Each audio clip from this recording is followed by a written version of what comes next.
إن الحمد لله نحمده ونستعينه ونستغفره ونؤمن به ونتوكل عليه ونعوذ بالله من شرور أنفسنا ومن سيئات أعمالنا من يهده الله فلا مضل له ومن يضلل فلا هادي له وأشهد أن لا إله إلا الله وحده لا شريك له وأشهد أن محمدا عبده ورسوله أما بعد فإن خير الحديث كتاب الله وخير الهدي هدي محمد صلى الله عليه وسلم وشر الأمور محدثاتها وكل محدثة بدعة وكل بدعة ضلالة وكل ضلالة في النار. أعوذ بالله من الشيطان الرجيم. بسم الله الرحمن الرحيم. يا أيها الذين آمنوا اتقوا الله حق تقاته ولا تموتن إلا وأنتم مسلمون. يا أيها الناس اتقوا ربكم الذي خلقكم من نفس واحدة وخلق منها زوجها وبث منهما رجالا كثيرا ونساء واتقوا الله الذي تساءلون به والأرحام إن الله كان عليكم رقيبا. يا أيها الذين آمنوا اتقوا الله وقولوا قولا سديدا يصلح لكم أعمالكم ويغفر لكم ذنوبكم ومن يطع الله ورسوله فقد فاز فوزا عظيما. بسم الله الرحمن الرحيم. قال الله تعالى ومن أعرض عن ذكري فإن له معيشة ضنكا ونحشره يوم القيامة أعمى قال رب لما حشرتني أعمى وقد كنت بصيرا قال كذلك آتتك آياتنا فنسيتها وكذلك اليوم تنسى. عن ابن عباس رضي الله تعالى عنه قال قال رسول الله صلى الله عليه وسلم نعمتان مغبون فيهما كثير من الناس الصحة والفراغ. اور قسم کی حمد و سلام بڑائی بزرگی عظمتوں کی بڑیائی صرف اور صرف اللہ عز و جل کے لیے سزاوار ہے. بات ہوں بے شمار تنقید و درود و سلام ہو اللہ تبارک و تعالیٰ کے بھیجے ہوئے سبھی پیغمبروں پر خصوصاً آخری نبی جناب محمد رسول اللہ صلی اللہ علیہ وسلم. اللہ تبارک و تعالیٰ نے قرآن عظیم کے اندر ارشاد فرمایا ہے جیسا کہ اس سے قبل خطبے میں ہم نے اللہ کی نعمتوں کا تذکرہ کیا تھا، ذکر کیا تھا، اور اللہ تبارک و تعالیٰ نے جہاں وہ نعمتوں کا ذکر کیا ہے وہیں پر یہ بھی اللہ تعالیٰ نے فرمایا ہے کہ ہم ان نعمتوں کے بارے میں تم سے سوال کریں گے، پوچھا جائے گا. اللہ تعالیٰ نے نعمت دیا ہے ان السمع والبصر والفؤاد كل اولئک کان عنہ مسئولا. تو اللہ تعالیٰ نے بھی فرمایا ہے کہ ہم نے تمہیں جو دیا ہے اس کے بارے میں تم سے سوال ہوگا. یہ نہ سمجھو کہ اللہ تعالیٰ کی بے بہا نعمتیں جو ہمیں ملی ہیں ہم کیسا بھی استعمال کریں ہماری کوئی پکڑ نہیں ہوگی، ہماری کوئی گرفت نہیں ہوگی، کوئی پرسان حال نہیں ہوگا، کوئی ہم سے سوال نہیں کرے گا. یہ مت سمجھیے، بلکہ اللہ تعالیٰ نے فرمایا ہے کہ ہم نے بڑی عظیم عظیم نعمتیں تمہیں دی ہیں، ان نعمتوں کے بارے میں تم سے سوال کریں گے. ایک سیٹ ہو، دنیا کی مثال میں دیتا ہوں، ایک بہت بڑا سیٹ ہو اور کسی کو ایک بہت بڑی رقم دے دے اور کہہ دے کہ دیکھو یہ پیسہ سنبھال کے استعمال کرنا، غلط جگہ پر استعمال نہیں کرنا، ہم اس کے بارے میں تم سے پوچھیں گے، ہم اس کے بارے میں تم سے حساب لیں گے. تب کیا معاملہ ہوگا؟ آدمی کیا کرے گا؟ اس پیسے کو سوچ سمجھ کر خرچ کرے گا. کرے گا آدمی سوچے گا کہ سامنے والا پوچھے گا تو ہم اس کا کیا جواب دیں گے. ایک ایک روپے کا حساب لے گا, ہم کیا جواب دیں گے؟ تو بہت سوچ سمجھ کر قدم اٹھائیں گے, بہت سوچ سمجھ کر کے ہم اس پیسے کو صرف کریں گے, خرچ کریں گے. اس لیے کہ اس کا ڈر ہمارے دل کے اندر موجود ہوگا, اس لیے خرچ کریں گے.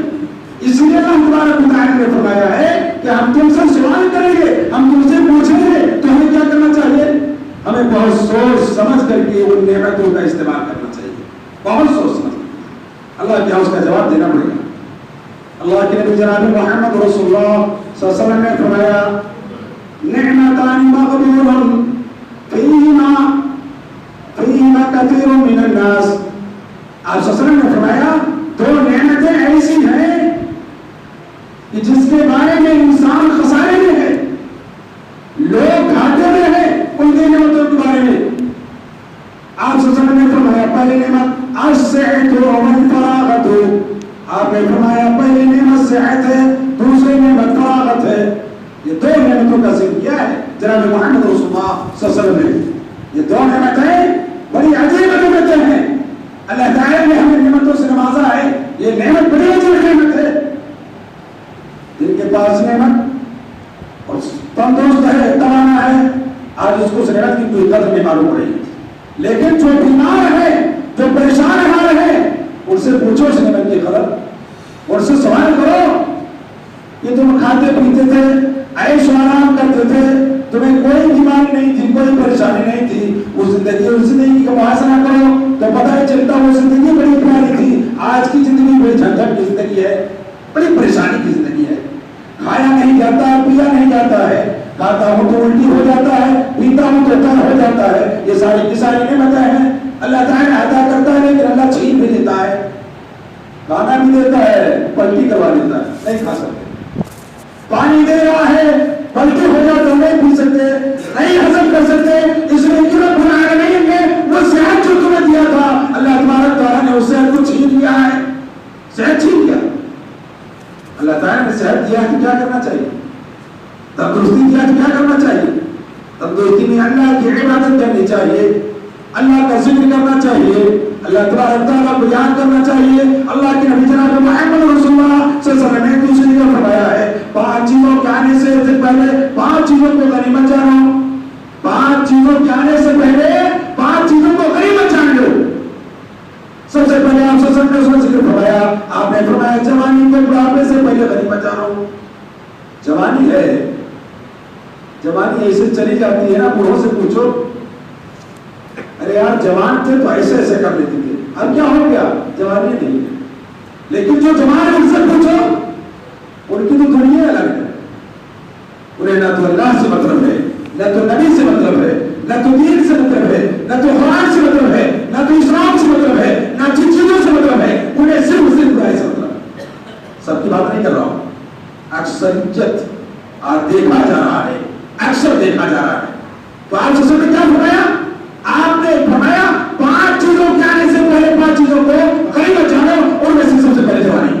آپ نے فرمایا جوانی کو غنیمت جانو, اس لیے کہ جوانی جب چلی جائے گی تو سب خراب ہو جائے گا, سب بیکار ہو جائے گا. اس لیے علامہ اقبال نے کہا تھا جوانی میں اپنے رب کو یاد کرو, جوانی میں اپنے رب کو یاد کرو, اور جب بڑھاپا ہو جائے گا تو کوئی فائدہ نہیں. بڑھاپا آ جائے گا تو کوئی فائدہ نہیں ہوگا.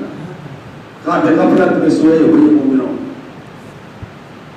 کہا کہ اے مومنوں جو خواب میں سوئے ہو, غفلت کی نیند جو سوئے ہوئے ہو, تو کیا کرو؟ اپنے آپ کو بیدار کرو, بیدار کرو, اٹھاؤ اپنے آپ کو. اللہ صلی اللہ علیہ وسلم نے اس لیے فرمایا جوانی کو بڑھاپے سے پہلے غنیمت جان لو, مالداری کو فقیری سے پہلے غنیمت جان لو. اللہ تعالیٰ نے مالدار بنایا ہے تو کہاں خرچ کرتے ہو؟ مسجد میں دینے کی بات آتی ہے تو 2 روپیہ نکلتا ہے. کتنا نکلتا ہے؟ 2 روپے, 5 روپے, 10 روپے. اور لایانی جو حکم جب خرچ کرنا ہوتا ہے 500 کے نوٹ نکلتے ہیں, 200 کے 100 روپے کے نوٹ نکلتے ہیں. میں نہیں کہتا ہوں میری مسجد میں دو, یہ نہیں کہتا ہوں, وہ یہ نہ سمجھے. ایک کہنے کا مطلب یہ ہے کہ اللہ کا گھر ہے, اللہ کے گھر میں خرچ کرنے کا وقت آتا ہے تو ہمارے باتوں پر بل پڑ جاتے ہیں, ہم خرچ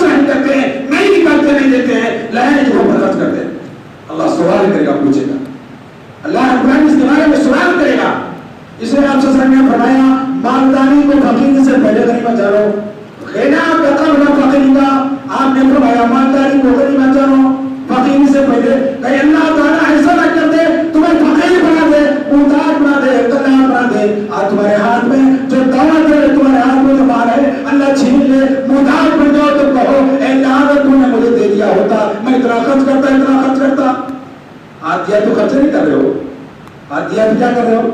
لایانی جگہوں پر خرچ کر رہے ہو، ناجائز جگہوں پر خرچ کر رہے ہو، نہ تو مدرسے میں دے رہے ہو، نہ تو مسجدوں میں دے رہے ہو، نہ تو مہمانوں کو دے رہے ہو، نہ مسافروں پر خرچ کرتے ہو، نہ تو ایسی جگہوں پر خرچ کرتے ہو جہاں اجر مل جہاں ثواب ملے. کہاں خرچ کرتے ہو؟ لایانی جگہوں پر. کوئی مقصد نہیں، کوئی مقصد نہیں، ایسی جگہوں پر جا کر کرتے ہو. اس لیے آپ صلی اللہ علیہ وسلم نے فرمایا مالداری کو فقیری سے پہلے غنیمت جان لو، صحت کو بیماری سے پہلے غنیمت جان لو. یہ تیسری چیز، صحت کو بیماری سے پہلے غنیمت جان لو. اللہ تعالیٰ نے صحت دیا ہے، صحت کی حالت میں اللہ کی عبادت کر لو، اللہ کا ذکر کر لو، اللہ کو یاد کر لو، قرآن مجید کی تلاوت کر لو. جناب محمد رسول اللہ صلی اللہ علیہ وسلم نے جو فرمان دے کر کے بھیجا ہے اس کا مطالعہ کر لو، پڑھ لو، یاد کر لو. یہ ہے صحت میں کرو، تندرستی کے عالم میں کرو. اللہ تبارک تعالیٰ کو یہ وقت بڑا پسند ہے، بڑا محبوب ہے. جوانی کی وقت بڑی محبوب عبادت ہے، بڑی محبوب عبادت ہوتی ہے. اللہ تعالیٰ ایسے وقت کی عبادت بڑی محبوب نزدیک ہوتی ہے. اللہ تبارک تعالیٰ پسند فرماتا ہے. اس لیے کہ ایسے وقت میں شیطان حاوی ہوتا ہے انسان پر، شیطان وغیرہ رہتا ہے، لیکن شیطان کو لات مار کر کے رب کی عبادت میں لگا ہوا ہے. اس لیے جناب محمد رسول اللہ صلی اللہ علیہ وسلم نے فرمایا قیامت کے دن جب کوئی سایہ نہیں ہوگا، صرف رب العالمین کے عرش کا سایہ ہوگا، ایسے وقت میں وہ جوان بھی سایہ میں ہوگا جو جوانی کے عالم میں اپنے رب کو یاد ہو کیا ہوگا، اپنے رب کا ذکر کیا ہوگا، اس سایہ کے اندر وہ بھی ہوگا، وہ سایہ تلے وہ بھی ہوگا. وہ جوان کوئی سایہ نہیں ہوگا، صرف رب العالمین کے عرش کا سایہ ہوگا. اللہ رب العالمین جس عرش پر مستوی ہوگا اس کا سایہ ہوگا، اس سایہ تلے وہ جوان بھی ہوگا جو جوانی میں اپنے رب کو یاد کیا ہوگا. تو ہمیں کیا کرنا چاہیے؟ اپنی جوانی میں اللہ نے جوانی دیا ہے، اس جوانی میں اپنے رب کو یاد کرنا چاہیے. کہیں ایسا نہ ہو کہ آج ہم صحت مند ہیں، کہیں اللہ تبارک تعالیٰ ہمیں بیمار کر دے. بیماری میں کیا کرو گے؟ کچھ نہیں کر سکتے. کچھ کر سکتے ہو؟ پیر دکھ رہا ہے، ہاتھ دکھ رہا ہے، سر دکھ رہا ہے، اٹھا نہیں جاتا ہے، بیٹھا نہیں جاتا ہے، سارے کے سارے بہانے، ساری کی ساری تکلیفیں ہوتی ہے. ایسے وقت میں کیا کر سکتے ہو؟ اس لیے آپ صلی اللہ علیہ وسلم نے چوتھی چیز آپ صلی اللہ علیہ وسلم نے فرمایا فرصت کو مشغولی سے پہلے غنیمت جانو. اللہ تعالیٰ نے تمہیں فرصت دیا ہے تو فرصت میں کیا کرتے ہو؟ بیٹھ کے موبائل چلا رہے ہو. کیا کرتے ہو؟ وہ ٹائم پاس کر رہے ہیں. فرصت میں بہت سے لوگ کیا کرتے ہیں؟ موبائل میں تاش کر کے ٹائم پاس کر رہے ہیں. کیا کر رہے ہیں؟ ایسے کرتے ہیں بیٹھ کے پکچر دیکھ رہے. کیا کرتے ہیں؟ ٹائم پاس کر رہے ہیں. نئی چیزوں کو استعمال اور بولتے ٹائم پاس. اللہ تعالیٰ نے اس وقت کو یہ سوال کرے گا قرآن میں، تم سے پوچھے گا ہم نے تمہیں وقت دیا تھا، فرصت دیا تھا، تم نے اس وقت کو کہاں ضائع کیا تھا؟ اللہ سوال کرے گا. کیا جواب دو گے؟ بڑھ پڑے گا کچھ اور آپ کے سامنے کچھ نہیں پڑھ سکتا. اسی لیے اللہ تبارک تعالیٰ نے اللہ کے نبی صلی اللہ علیہ وسلم نے فرمایا کہ فرصت کو مشغولیت سے پہلے غنیمت جانو. پانچویں چیز آپ صلی اللہ علیہ وسلم نے فرمایا زندگی کو موت سے پہلے غنیمت جان لو. یہ زندگی ہے بڑی انمول زندگی ہے، بڑی پیاری زندگی ہے. موت کے آنے سے پہلے غنیمت جان لو. زندگی میں تم کچھ بھی کر سکتے ہو، زندگی میں دوڑ سکتے ہو، زندگی میں اٹھ سکتے ہو، باتیں کر سکتے ہو، توبہ کر سکتے ہو، استغفار کر سکتے ہو، عبادتیں کر سکتے ہو، رب العالمین سے رو سکتے ہو. یہ ساری کی ساری چیزیں. جب مر گئے تو کیا ہوا؟ نہ تو ہاتھ ہل رہا ہے، نہ تو پیر ہل رہا ہے، نہ تو زبان ہل رہی ہے، نہ کسی سے بات ہو رہی ہے، نہ کسی سے اشارے ہو رہے ہیں، نہ کسی سے اشارے کنائے ہو رہے ہیں. سب چیزیں بند ہو گئی. رب العالمین نے چھین لیا، ساری کی ساری چھین لیا. تو کیا ہو گیا؟ آدمی ایک مٹی کی ڈھیر کی طرح پڑا ہے. اب اسے چاہے جنگل میں پھینک دو، لے جا کے کھڈے میں پھینک دو، آگ میں پھینک دو، پانی میں پھینک دو، کہیں کچرے میں پھینک دو، کہیں پھینک دو. اب تو مٹی کا ڈھیر بنا ہوا ہے.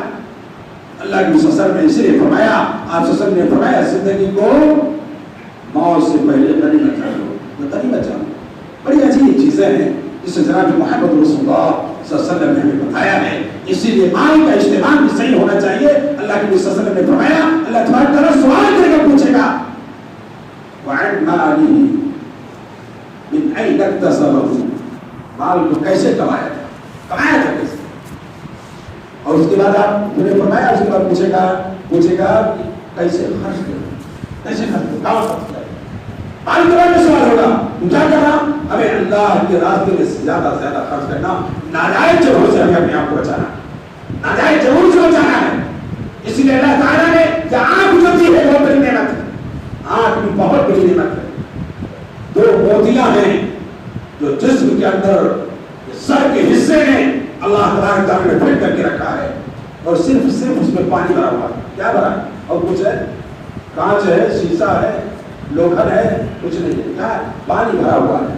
اللہ تعالیٰ نے اس پانی کے اندر اتنی قدرت رکھی ہے, اتنی عجیب چیزیں رکھی ہے. دنیا کی ساری چیزیں ہمیں نظر آ رہی ہیں. کچرا دیکھتے ہیں تو کچرا نظر آتا ہے, بہترین چیز دیکھتے ہیں تو اچھی چیز نظر آتی ہے, خراب چیز دیکھتے ہیں تو خراب چیز. غرض ہے کہ اللہ تعالیٰ نے اس پانی کے اندر ان دو موتیوں کے اندر ایسی عجیب چیزیں دے رکھی ہیں کہ ہم دنیا کی ساری رنگینیت کو دیکھتے ہیں, ساری چیزوں کو دیکھتے ہیں. اب جس کے پاس یہ دونوں چیزیں نہیں ہیں ان سے پوچھو, ان سے سوال کرو, آنکھ کی قیمت کے تو سے سوال کرو. تمہارے پاس آنکھ نہیں ہے, جن کے پاس ہے ان سے پوچھو آنکھ کے بارے میں. کیا کہ ہمیں کچھ دکھائی نہیں دے رہا. یہ ہو رہا ہے. آج ہم دیکھ رہے ہیں تو کیا دیکھ رہے ہیں؟ اچھی چیز دیکھ رہے ہیں. اچھی چیز ہمیں نظر نہیں آ رہی ہے. ہم صرف غلط چیزوں کو دیکھتے ہیں. اس آنکھ کا غلط استعمال ہو رہا ہے. اللہ تعالیٰ سوال کرے گا آنکھ کے بارے میں, اے میرے بندے میں نے تمہیں آنکھ دیا تھا, اس آنکھ سے تم نے کیا دیکھا؟ کیا دیکھا؟ اے میرے بندے اس آنکھ سے کیا, کون سی چیز کا استعمال کیا, کون سی چیز کو دیکھا تھا؟ غلط دیکھا تھا, صحیح دیکھا تھا؟ اللہ تعالیٰ سوال کرے گا, پوچھے گا, ہمیں رب کے سامنے اس کا جواب دینا پڑے گا. اور ایک یہ بات یہ یاد رکھ لو, یہی وہ آنکھ ہے جس آنکھ سے قیامت کے دن رب العالمین کا دیدار ہوگا. یہی وہ آنکھ ہے, رب العالمین کا دیدار ہوگا. اسی آنکھ سے رب العالمین کو دیکھیں گے. یہی وہ آنکھ ہے جس آنکھ سے قیامت کے دن جناب محمد رسول اللہ صلی اللہ علیہ وسلم کی ہم زیارت کریں گے. انشاءاللہ زیارت کریں گے. آج ہم نے اپنی آنکھوں سے نہیں دیکھا ہے, صحابہ کرام نے دیکھا تھا, ہم نے اپنی آنکھوں سے نہیں دیکھا ہے, لیکن ہمارا ایمان ہے جناب محمد رسول اللہ صلی اللہ علیہ وسلم کو قیامت کے دن آنکھوں سے دیکھیں گے. اپنی آنکھوں سے دیدار ہوگا, اپنی آنکھوں سے زیارت ہوگی. اس آنکھ کو جب رب کی نافرمانی میں لگائیں گے تو رب کی زیارت ہوگی, نبی کی زیارت ہوگی, رب کا دیدار ہوگا؟ نہیں ہو سکتا. تمہاری نگاہیں جھک جائیں گی, رب کو دیکھ نہیں پائیں گی. جناب محمد رسول اللہ صلی اللہ علیہ وسلم کو دیکھ نہیں سکتے ہو, اس لیے کہ ہماری نگاہیں جھک جائیں گی, ہمارے آنکھوں پر پردے پڑ جائیں گے, ہم دیکھ نہیں سکتے ہیں. اس لیے ضرورت ہے اس آنکھ کا صحیح استعمال کیا جائے, اس آنکھ کا صحیح استعمال کیا جائے. انس رضی اللہ عنہ روایت کرتے ہیں, اللہ کے نبی جناب محمد رسول اللہ صلی اللہ علیہ وسلم نے فرمایا, اللہ تبارک تعالیٰ فرماتا ہے, جب میں اپنے بندے سے دو چیزوں کے بارے میں آزمائش کروں گا, جب میں اپنے بندے سے دو چیزوں کے بارے میں آزمائش کروں گا, اگر وہ اس پر صبر کرتا رہا تو اس دو چیزوں کے بدلے میں ہم اسے جنت عطا کریں گے. دو چیزوں کے بدلے میں اسے جنت عطا کریں گے. اللہ صلی اللہ علیہ وسلم نے فرمایا, یہ دعائیں نہیں, اس کی وہ دونوں آنکھیں ہیں, اس کی محبوب دعائیں ہیں. اللہ تعالیٰ نے آنکھ کو جس کو نبی نے بنا دیا, اگر وہ صبر کرتا رہا اور امید رکھتا رہا تو یقین اللہ کے نبی اصل نے فرمایا, اللہ تعالیٰ فرماتا ہے اسے جنت عطا فرمائیں گے, اسے جنت دیں گے. اس لیے دنیا کی کوئی چیز دیکھ نہیں سکتا. آنکھ کے زنا سے محروم ہو چکا, آنکھ کے زنا سے بچ گیا. آپ نے ایک مقام پر فرمایا تھا, آپ نے فرمایا آنکھ کا زنا غلط چیز کا دیکھنا ہے. آنکھ زنا کرتی ہے, آنکھ زنا کرتی ہے. العینان تزنیان وزناہما النظر, آنکھ کا زنا غلط چیز کا دیکھنا ہے. والیدان تزنیان وزناہما البطش, ہاتھ کا زنا ہے, غلط چیز کا پکڑنا ہے. ورجلان تزنیان وزناہما المشي, آپ نے فرمایا پیر کا زنا ہے, غلط راستے پر چلنا ہے, غلط راستے کی طرف جانا ہے, غلط جگہوں پر جانا ہے. یہ پیر کا زنا ہے, پتہ نہیں چلتا ہے. آنکھ زنا کرتی ہے جس سے اللہ تعالیٰ نے آنکھوں کو چھین لیا ہے, وہ اس غلط چیز سے بچ گیا ہے. اللہ تعالیٰ اس کے بنا کو سے جنت عطا فرمائے گا. تو ہمیں کیا کرنا ہے؟ اللہ کی نعمتیں ملی ہیں, اللہ کی نعمتوں کا صحیح استعمال کرنا چاہیے. حضرت عبداللہ بن مسعود رضی اللہ عنہ فرماتے ہیں, اللہ کے نبی جناب محمد رسول اللہ صلی اللہ علیہ وسلم نے فرمایا, جو شخص قرآن کریم کی, اللہ کی کتاب کی ایک آیت کی تلاوت کی, ایک آیت کی تلاوت کی, آنکھ سے دیکھ رہا ہے, قرآن کریم دیکھ رہا ہے, قرآن کریم کی آیتوں کو پڑھ رہا ہے, دیکھ رہا ہے, آپ نے فرمایا جس نے ایک تلاوت کی، ایک آیت کی تلاوت کی تو اللہ تعالیٰ اسے ایک نیکی عطا فرمائے گا. کتنے نیکی؟ ایک نیکی. لیکن یہ نہ جانا ایک نیکی رہے گا، ایک نیکی 10 نیکیوں کے برابر ہوگا. ایک نیکی سوال میں 10 گنا ہے تو پتہ چلتا ہے ایک لفظ، ایک حرف جس نے پڑھ لیا گویا کہ اس نے 10 نیکی کا کام کر لیا ہے، 10 نیکی کا ثواب مل گیا. تو ہمیں اس آنکھ سے قرآن کریم کو دیکھنا چاہیے، قرآن کریم کو پڑھنا چاہیے، اللہ کی کتاب کی تلاوت کرنی چاہیے، اللہ کی کتاب کو پڑھنا چاہیے. صحیح استعمال یہ ہے کہ صحیح استعمال اس آنکھ سے کرو، اس آنکھ کا غلط استعمال نہ کیا جائے، غلط استعمال نہ کیا جائے. اس لیے حضرت جریر بن عبداللہ رضی اللہ تعالیٰ فرماتے ہیں اللہ کے مجرا میں محمد رسول اللہ صلی اللہ علیہ وسلم سے میں نے نظر کے بارے میں سوال کیا. اللہ علیہ وسلم اگر کسی غیر محرم پر ایک نظر پڑ جائے تو کیا؟ آپ نے فوراً نظر گھما لو. کیا کہا؟ فوراً نظر گھما لو، اس لیے کہ تمہاری نظر کی گرفت ہوگی، پکڑ ہوگی. اس لیے حضرت علی رضی اللہ تعالیٰ سے فرمایا تھا، آپ صلی اللہ علیہ وسلم نے فرمایا اے علی تمہاری ایک نظر اگر کسی پر پڑ جائے تو اس سے ہٹا لو، وہ ایک نظر معاف ہے. دوسری نظر اگر کرو گے تو اللہ تعالیٰ تمہاری گرفت فرمائے گا، پکڑے گا. یعنی تمہاری دوسری نظر معاف نہیں ہے. پتہ چلتا ہے کہ جو گھور گھور کر کسی غیر ملک کو دیکھتے ہیں، گھور گھور کر کسی پروفیسر کو دیکھتے ہیں، قیامت کے دن ان کی نظروں پر نظر ہوگی. اللہ تعالیٰ پکڑے گا، اللہ تمہارا تعالیٰ معاف نہیں کرے گا. اس لیے کہ تمہاری پالتو بیٹیاں ہیں، تمہاری پالتو بہویں ہیں، تمہاری پالتو بہنیں ہیں، تمہاری بیمائیں ہیں، تمہارے پاس یہ ساری چیزیں ہیں. اس لیے کسی غیر پر نظر نہ ڈالو. تم ڈالو گے تمہارے غیر تمہاری بہو بیٹیوں پر نظر ڈالے گا. اس لیے اللہ کے جناب محمد رسول اللہ صلی اللہ علیہ وسلم نے فرمایا علی تمہاری پہلی نظر تو معاف ہے. اب یہ نہ سوچو کہ دیر تک دیکھتے رہو تو پہلی نظر معاف ہے، نہیں، ایسا نہیں. فوراً اگر فوراً اچانک کسی پر نظر پڑ جائے تو فوراً نظر کو گھما لو. اللہ صلی اللہ علیہ وسلم نے فرمایا یہ نظر معاف ہے، اور اگر بار بار دیکھتے رہے تو اللہ تعالیٰ کی رحمت تمہاری گرفت ہوگی.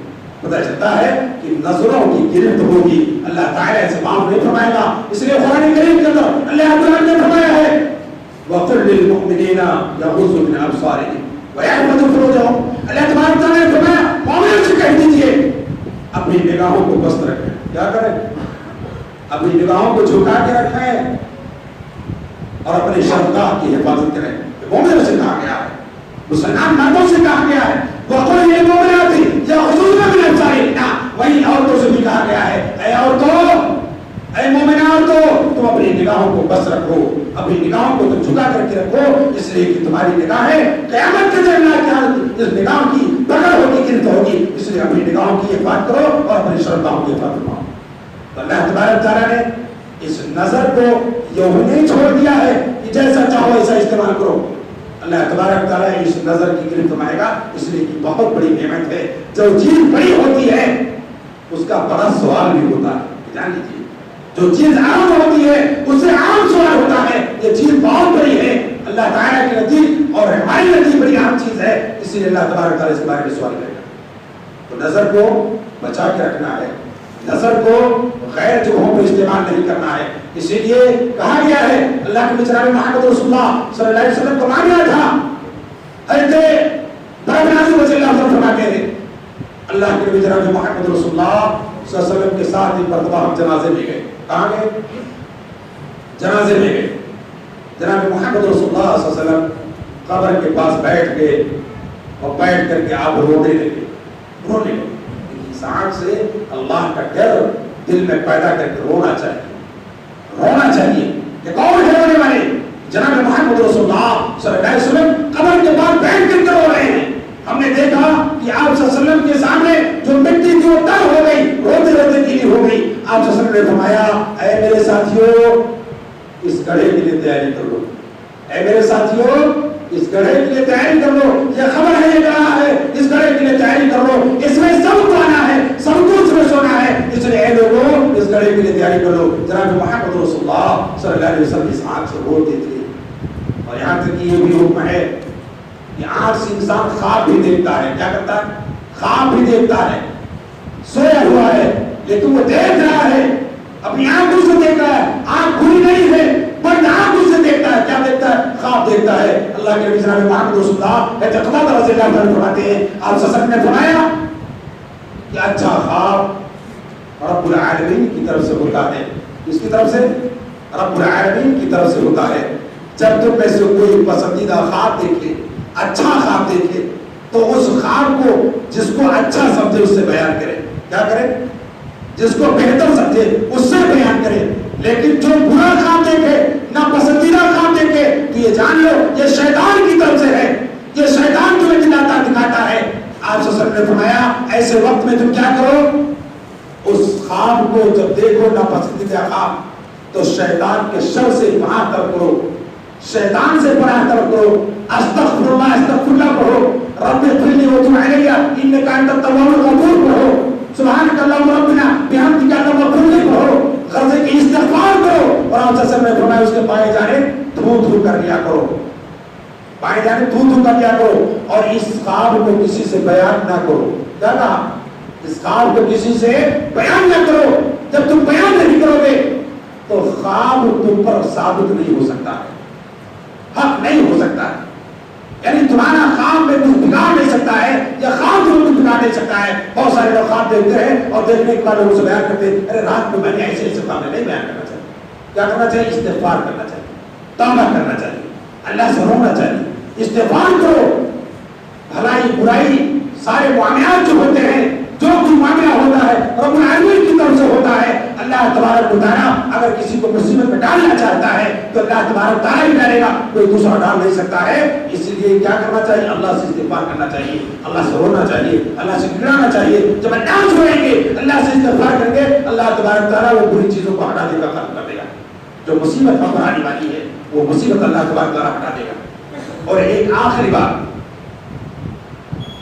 جو لوگ آنکھ کا غلط استعمال کرتے ہیں وہ بھی یہ جان لیں، اللہ تبارک و تعالیٰ نے قرآن عظیم کے اندر فرمایا وَمَنْ أَعْرَضَ عَنْ ذِكْرِي فَإِنَّ لَهُ مَعِيشَةً ضَنْكًا وَنَحْشُرُهُ يَوْمَ الْقِيَامَةِ أَعْمَىٰ۔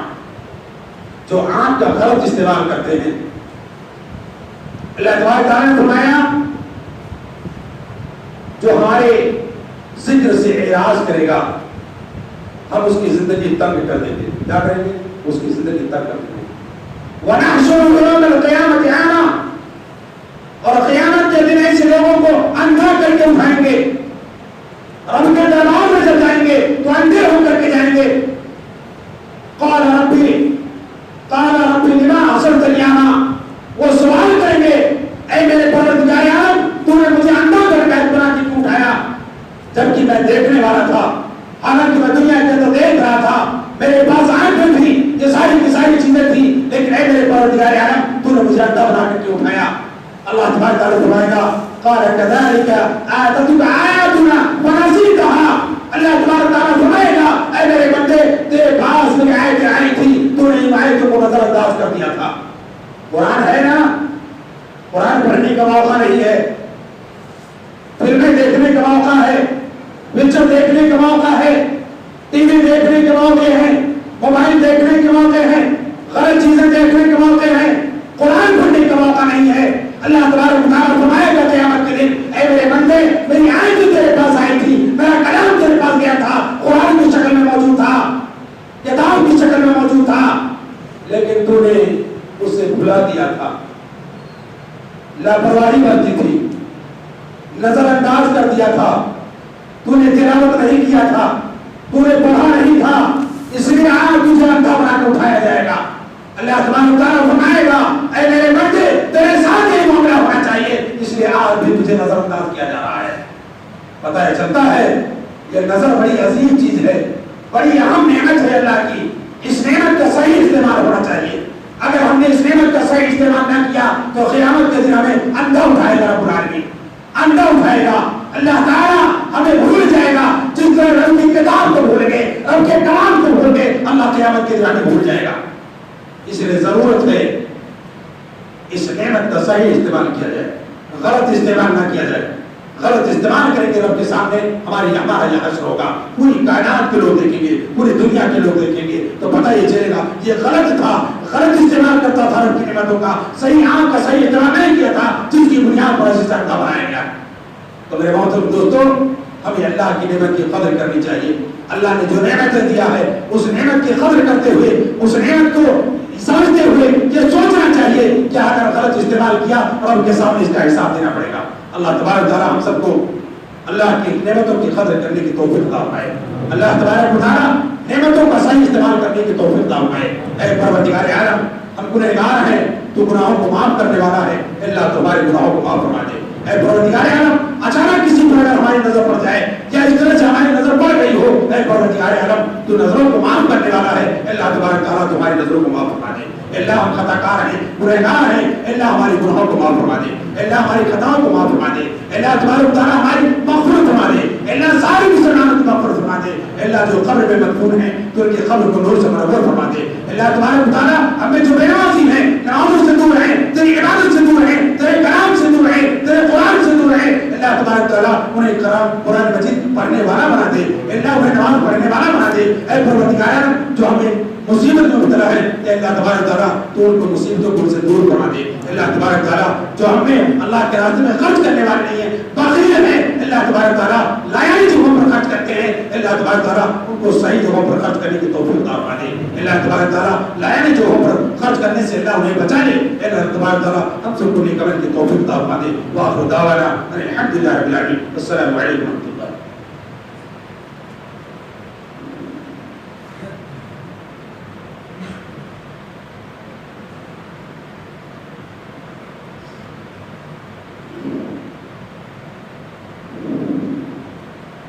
الحمد لله نحمده ونستعينه ونستغفره ونؤمن به ونتوكل عليه ونعوذ بالله من شرور أنفسنا ومن سيئات أعمالنا. من يهده الله فلا مضل له ومن يضلله فلا هادي له. وأشهد أن لا إله إلا الله وحده لا شريك له وأشهد أن محمدا عبده ورسوله. يا أيها الذين آمنوا صلوا عليه وسلموا تسليما. اللهم صل على محمد وعلى آل محمد كما صليت على إبراهيم وعلى آل إبراهيم إنك حميد مجيد. اللهم بارك على محمد وعلى آل محمد كما باركت على إبراهيم وعلى آل إبراهيم إنك حميد مجيد. عباد الله رحمكم الله, إن الله يأمر بالعدل والإحسان وإيتاء ذي القربى وينهى عن الفحشاء والمنكر يعظكم لعلكم تذكرون. سبحان ربك رب العزة عما يصفون وسلام على المرسلين والحمد لله رب العالمين.